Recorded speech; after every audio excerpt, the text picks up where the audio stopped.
I am the Knight. I am Batman. Okay, let me turn on this light. What's going down, my Pausanitos? Welcome back to our brand new special video. And I just kind of wanted to do this video because I have just gotten back from seeing The Batman, of course, the brand new Batman film for 2022. And actually, I've actually watched this movie about 2 days ago, actually. When this video goes up, yes, I have watched it about 2 days ago. And at this point, I just gotta say, just from my first impressions alone, because I've only seen it once, might actually go ahead and go back seeing it actually maybe sometime soon. But as of right now, man, I have a couple of things to say, but I will let you guys know, I'm not a movie reviewer, okay? I'm far from it. But I will like to give like my best, thoughts and my opinions out there as a true Batman fan of myself. You guys didn't know, I love Batman, okay? He's right up there with Superman. I mean, not Superman. Superman's cool too, but Batman is right up there with like Spider-Man, Ben 10, Sonic. There's a lot of other like great superheroes for me, and Batman just is amazing. If you guys know, I love like the Arkham series. I love the animated series, just the entire DCAU, and the DCEU is kind of, I'm not gonna lie, because I haven't really watched a lot of the movies, but from what I've seen and heard, it's something else. Now, luckily, this movie actually has nothing to do with the DCEU. This is apparently its like first like standalone Batman film type thing. This has no relation to the other films at all, and apparently this is supposed to be like a planned trilogy, which I found kind of crazy. Now, I actually watched this trailer somewhere on YouTube or something, I don't know, something somewhere where I watched the trailer. It was like that one trailer of all those people getting ran over and Batman kind of saving the little kid, and that was basically it.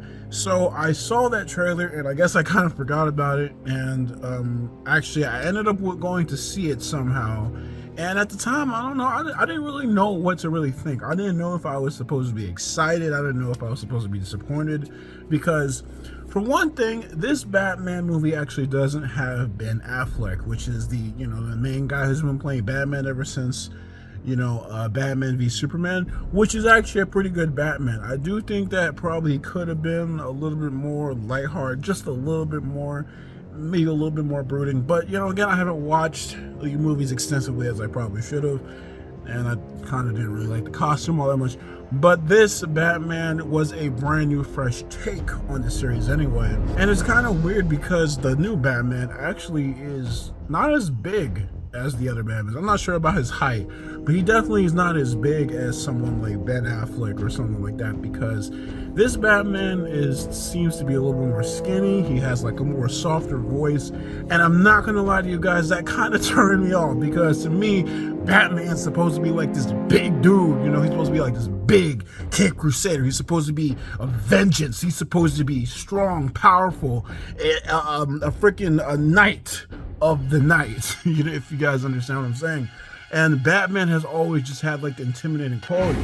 Now, this movie does go into the fact that fear is one of Batman's greatest qualities. Actually, not one of his greatest qualities, but one of the main things that Batman uses to intimidate criminals and stuff like that is fear. And that's a big part of the Batman mythos. So they use that a lot though. So even though Batman is not as big as before, first off, his costume is fucking awesome, okay? And also the shit that he does in the freaking movie. I actually saw this in a 4D movie theater. This was the first ever 4D movie that I've ever seen in my life. I've done like little, tech demos at like amusement parks seeing like 4D movies, but this is like the first ever 4D movie that I've actually ever seen. And I'm gonna be honest, man, it was terrible. I can't stand. No, it was freaking awesome. I loved the freaking 4D. Oh my gosh. I feel like 4D, honestly, at this point, should be the standard. 4D, it felt so awesome. I'm telling you guys, the reason why you should probably watch this movie in 4D is because every time Batman throws a punch, it's so like you can feel it. The back of your head, like your seat will make like a gust sound.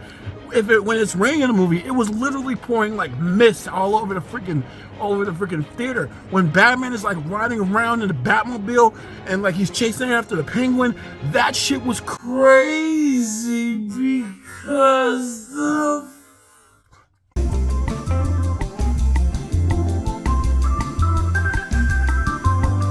the fucking like seats were like rocking and everything, and it was like so crazy. I loved it. You know, I was really trying to get off the fact that I was watching a 4D movie, you know, because I was really trying to like, you know, pay attention to the movie. But man, I'm not gonna lie, the 4D stuff made it that much better. It was so great just seeing it in 4D. I feel like this should be the standard. But as for the movie itself, again, I was put off by Ben Affleck not being Batman, and this Batman being kind of smaller, but still, it was still a great Batman. And then there's the other stuff with the movie, which is also as equally good. The only thing about this movie that I probably think could have had a little bit of, you know, time to fluff up, I guess, is Catwoman and Batman and Catwoman's relationship in general. Now, Catwoman has always had like a if they won't they kind of thing with, you know, Batman or whatever. And it's kind of like a toss and turn type situation. It's kind of weird. But in general, Batman and Catwoman usually had a strong bond in a sense. Now with this movie's about 3 hours long. I'm gonna be honest, I've never actually watched a 3-hour movie in my life. I don't watch many movies in general, but this was the first 3-hour movie I've ever seen. And, you know, I do think it actually does deserve that time, actually. It didn't really seem like 3 hours. It was a long movie, but it was more like, oh, I felt like this was like 2 hours, which means that the film has great pacing, in my honest opinion. But Batman and Catwoman's relationship, I actually felt like could have been elaborated on. Because at first, it's like, you know, Batman meets Catwoman because, you know, she looks suspicious and he needs help finding a certain guy that I can't really remember the name of right now. Falcon? Something like that. And, you know, of course, freaking Batman and Catwoman kind of, you know, have that little thing going on with them, which is crazy. You know, it's cool. And, you know, the fact that Catwoman is black now, I thought was all right. You know what I'm saying? But, you know, I do feel like they kind of needed to elaborate on that. One thing I didn't really like about Catwoman's character is, like, I did not like the fact that she was wearing, like, dyed hair. And, you know, she just seemed like one of those girls. You know, when she's not Catwoman, she looked like she was one of those girls. Not gonna lie, it seemed like she was for the streets. I'm not gonna lie. I didn't like that part at all. You know, when Catwoman is Selena Kyle, she's supposed to come off as like, oh yeah, you know, she is the shit. You know what I'm saying? Like, she is classy, but she, you know, she's like a cat. Like, she's like elegant in a weird way. I don't know. I just didn't really get that vibe. You know, I understand that when she was wearing the dyed hair in the first place, she was kind of trying to go undercover, but that's not the point. In general, I do feel like Batman and Catwoman's relationship could have actually had some improvements. It definitely kind of seemed a little bit rushed. But everything else going on, I was kind of surprised. I mean, I didn't know that Commissioner Gordon was black too.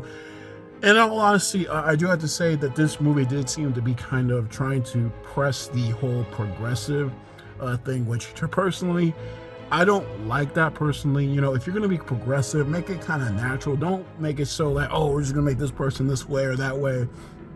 You know, just to appeal to all of the progression that we have in society right now. You know, but I will say this. I did still like the Commissioner. Commissioner was kind of cool in this. I really did feel like he was really cool. I did notice that he was the guy from the Hunger Games Catching Fire. I forgot his name, actually, at this point in time. He was a smart black dude. He was cool. He was really cool. And I don't know if it's like the same actor. If someone could actually confirm that in the comments, then please go on ahead and do that. But he was cool too. Commissioner Penguin, kind of crazy that he didn't have like a whole bottle in his eye, or like at least a monocle. But he was definitely the Penguin. Probably like the funniest part in the movie was when Batman and the Commissioner were like interrogating him, and like he's like a goddamn bat. I don't even remember what he was saying, but that shit was crazy. Like, he's like, "What is this freaking good cop, bad cop? What y'all doing?" That stuff was crazy. I loved that. That was a great scene.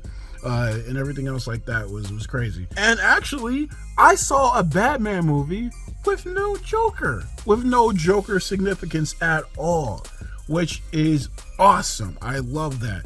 No Joker at all. Not the freaking whatever that guy is, the one from Suicide Squad. I haven't watched the movie, but I don't like him. But the Joker from the standalone Joker movie, I thought that would actually be the Joker for this. movie. Maybe he is, because the Joker really isn't actually in this movie until like the very end. You can literally see like a silhouette of his face at one point in time, and you can like hear him laughing, but I'm not sure if it's like the same guy. I hope it's the same guy, because I did like that Joker, even if he was absolutely insane. But overall, all the other characters, you know, the fact that this was like basically like year 2 for Batman, maybe that's the reason why he wasn't all that big, you know, just because of the fact that he was in year 2, maybe that's the reason why Batman wasn't as big as he usually is. But, you know, overall, I have to say that the Batman itself, which without getting into like too many spoilers and stuff like that, which I guess I already did get into, so I guess whatever, is an amazing movie. I love the pacing. It's amazing. The characters, even though it does kind of seem to push the progressive agenda, I do still like it. I think that's a really great watch. I definitely recommend watching this in like 4D movie theaters, because it's a great time. Definitely bring some friends or whatever. And like, I was just going crazy in that movie theater. I was like, oh my gosh.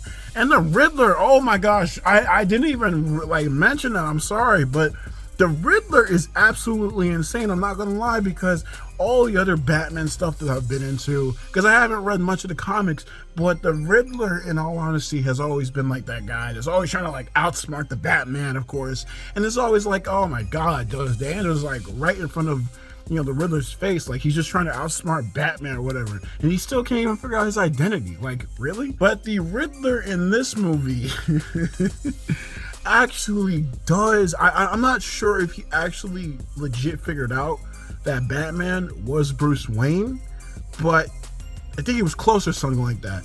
But the Batman, oh my freaking gosh, dude.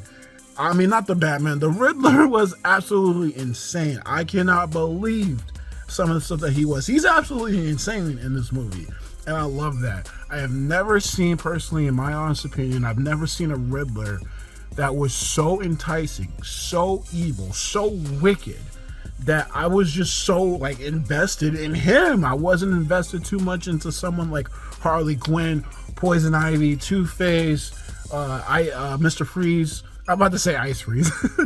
I was like looking at the Riddler the entire movie, and I was like, yes, okay. Now, because of the fact that the movie does tie into fear, you'd think that someone would like the Scarecrow would be in the movie, but really, to be honest, at first right now, I guess the movie's kind of grounded in reality, and some of Batman's other villains are kind of pushing it, to be honest. But right now, there's the only people I saw in the movie was, you know, an allusion to Joker. There was Two-Face, Penguin, and the Riddler. Now, if there was any other villains that I actually did not see in the, you know, of Batman's rogues gallery, that I just honestly missed it, but I do really think that the Riddler was amazing in this movie, and I'm actually really looking forward to the sequel. And apparently there's actually supposed to be other standalone DC movies coming out this year too, like The Flash and whatnot. So I'll definitely make videos if you guys actually like this video in the general. Even if you guys don't, I'm still watching it. I'm still watching the freaking movie. That's a great movie in general. I loved it. I definitely do recommend it. And Jesus Christ, they did it. They actually did it. They made a truly good, amazing start with like the Batman movie. And you know what? If this is a part of like a rebooted like new DCEU with all these standalone movies, like, you know, doing what kind of Marvel did and like trying to do more world building and expanding the characters and stuff and all that, that is going to be amazing. Honestly, I'm looking really forward to it. If you guys didn't know, I'm more into DC more than I am into Marvel, not counting Spider-Man. But, you know, I'm really looking forward to it, you know, in all honesty, you know, and maybe one day we will actually definitely get a true Justice League movie. Although I heard that the Justice League director's cut was actually pretty good. Anyways, with that being said, guys, that will be another one of my movie kind of impression reviews or whatever. Again, I'm not a movie reviewer. I don't watch too many movies. If you guys want me to talk about more movies, I definitely will. But with that being said, that is going to be the end of this video. I really just have to say that the Batman probably for me was a 9 out of 10. The only thing I thought that could have been improved upon is if Batman was, you know, bigger even though I just said that maybe it's because of the fact that he's year 2, he's not that big. Still, I would have liked a more bigger Batman, and you know, Batman and Catwoman's relationship would be expanded on. That would actually be the best case scenario. And honestly, that's pretty much it. That was the only problems I really had, and there's really nothing to go with that. If I had to actually ignore that, this movie would be like a 10 out of 10, especially with the fact that it was my first 4D movie experience. So with that being said, guys, thank you guys for watching this video. This has actually been a pretty fun little endeavor. I hope you guys enjoyed the content that I've been putting out lately. I hope you enjoyed this video as well. So if you guys like this video, and if you guys like you saw and you want to see more, why not subscribe to the channel? I have a Twitter, which is KamyKam77, as well as a Discord. Link in the description down below. What did you guys think of Batman v Superman? Wait, the Batman, I forgot. What did you guys think of the Batman? Put in the comment section down below. I will definitely read all the comments. Thank y'all for watching. Have a good night for watching this. And as always, Asta. Damn, that was a good movie.